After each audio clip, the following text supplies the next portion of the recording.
नमस्कार दोस्तों, मैं प्रदीप यादव। आप सभी का हमारे चैनल डिजिटल एजुकेशन पर स्वागत है।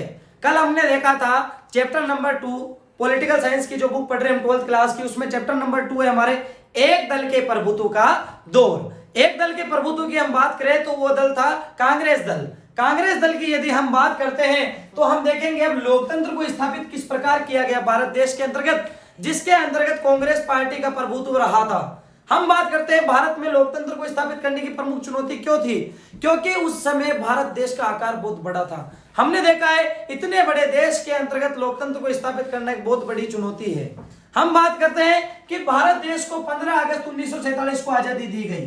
भारत देश को 15 अगस्त 1947 ईस्वी को ब्रिटिश पार्लियामेंट द्वारा आजादी दी गई थी। हम बात करें तो आजादी के कुछ समय पश्चात ही हमारे देश के सामने कई प्रकार की चुनौतियां थी। उन चुनौतियों के अंतर्गत एक चुनौती यह भी थी कि देश के अंतर्गत लोकतंत्र किस प्रकार स्थापित किया जाएगा। हम बात करते हैं कि देश जब आजाद हो गया और अब हमारे सामने चुनौती आ गई कि लोकतंत्र को किस प्रकार स्थापित किया जाए, तो हम देख रहे थे उस समय भारत का संविधान बनाया जा रहा था और भारत का संविधान 26 नवंबर 1949 को बनकर तैयार हो चुका था। 26 नवंबर 1949 को भारत का संविधान बनकर तैयार हो गया था और उस समय देश का शासन अंतरिम सरकार चला रही थी। अब हम बात करें देश के संविधान जो बनकर तैयार हुआ था 26 नवंबर 1949 को, इसको अमल में कब लाया गया, यानी इसको लागू कब किया गया, वो डेट हम देखते हैं 26 जनवरी। 2 महीने पश्चात भारतीय संविधान को देश में लागू कर दिया गया 26 जनवरी 1950 ईस्वी।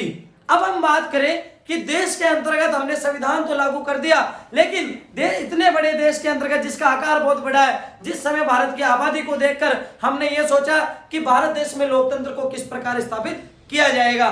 तो सबसे पहले इस समय भारत देश के अंतर्गत 1950 के अंतर्गत 1950 ईस्वी के अंतर्गत एक चुनाव आयोग की स्थापना की गई कि भारत देश में एक चुनाव आयोग होगा जिसके द्वारा पूरे भारतवर्ष में चुनाव करवाए जाएंगे।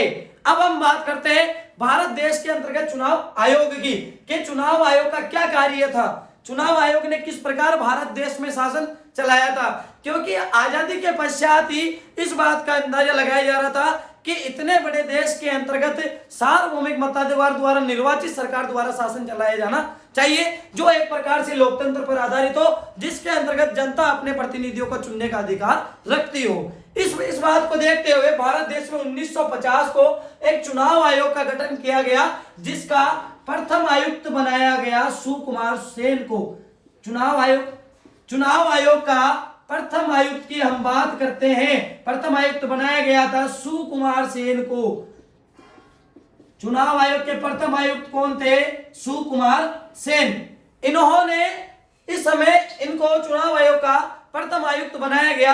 अब हम आगे बात करते हैं, चुनाव आयोग का काम केवल यही नहीं होता है कि चुनाव करवा दे। चुनाव करवाना कोई छोटी बात नहीं है। उस समय यही अंदाजा लगा रहा था कि इतने बड़े देश में चुनाव किस प्रकार किया जाएगा। अब हम बात करें कि इन्होंने क्या फैसला लिया या पूरे चुनाव आयोग का क्या फैसला था। सबसे पहले मतदाता सूचियों को तैयार किया गया, जिसके अंतर्गत भारत देश के सभी नागरिक जो 21 वर्ष की उम्र प्राप्त कर चुके थे, 21 वर्ष के ऊपर वाले उम्र वाले व्यक्तियों को मतदान का अधिकार दिया जाता है। मतदान के अधिकार को हम बात करें तो हमने देखा है कि चुनाव आयोग ने उसकी उम्र 21 वर्ष रखी थी। 21 वर्ष के उम्र के पश्चात वाले लोग भारत देश के इस लोकतंत्र के अंतर्गत चुनाव कर सकते हैं। मतदाता सूचियों को तैयार रखा गया और कहा जाता है कि उस समय 40 लाख महिलाएं उस सूची में बिना नाम जुड़े रह गई थी उस समय, कि जिनका उस मतदाता सूची के अंतर्गत नाम नहीं जोड़ा गया।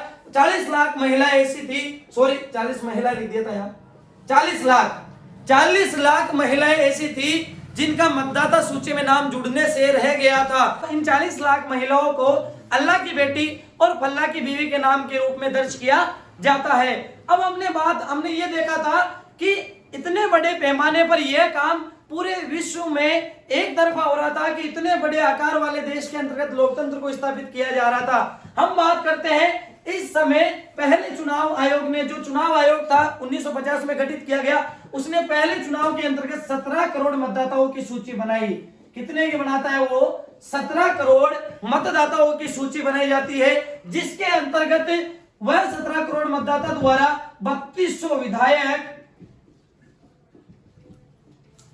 और 489 सांसदों को चुनना था। उनका कार्य 17 करोड़ मतदाताओं का कार्य है इन 3200 विधायक और 489 सांसदों को चुनने का था। अब हम बात करें इतने बड़े पैमाने पर जब चुनाव हो रहा था, तो उस समय चुनाव होने से पहले हमने देखा कि पहला चुनाव चैप्टर हमने फर्स्ट में देख लिया था कि पहला चुनाव 1952 में हुआ, दूसरा 1957 और तीसरा आम चुनाव होता है 1962 के अंतर्गत। तो ध्यान रखना 1952 से पहले की बात हम करते हैं तो 2 बार चुनावों को निष्कासित भी करना पड़ता है। इस कारण भारत का पहला चुनाव अक्टूबर 1951 से फरवरी 1952 तक कंप्लीट होता है। ध्यान रखना एक बात, आप ध्यान रखना कि मतदान करवाने में, चुनाव करवाने के अंतर्गत और मतगणना करने के अंतर्गत 6 महीने का समय लग जाता है और यह चुनाव प्रक्रिया अक्टूबर 1951 से चुनाव शुरू होते हैं जो फरवरी 1952 में जाकर खत्म होते हैं। ध्यान रखना हम बात करते हैं इसे 1952 का चुनाव कहा जाता है, ना कि 1951 का चुनाव कहा जाता है। हमने देखा इसके अंतर्गत कि भारत देश में इतने बड़े आकार के अंतर्गत लोकतंत्र को स्थापित कर दिया गया, तो उस समय एक पत्रिका आती थी जिसे हम कह सकते हैं टाइम्स ऑफ इंडिया, और एक और थी जिसका नाम था हिंदुस्तान टाइम्स। इसमें अलग अलग कथन के अनुसार बताया है कि ये एक प्रकार से ऐसा है जो आज तक कभी नहीं हुआ विश्व के अंतर्गत। उन्होंने अपना अपना मत दिया था कि इतने बड़े देश के अंतर्गत लोकतंत्र को किस प्रकार स्थापित किया जा सकता है। बड़े बड़े नेताओं के, बड़े बड़े जो आलोचक थे, उनके मुंह पर ताला लग जाता है, क्योंकि इतने बड़े देश के अंतर्गत लोकतंत्र को स्थापित कर दिया जाता है।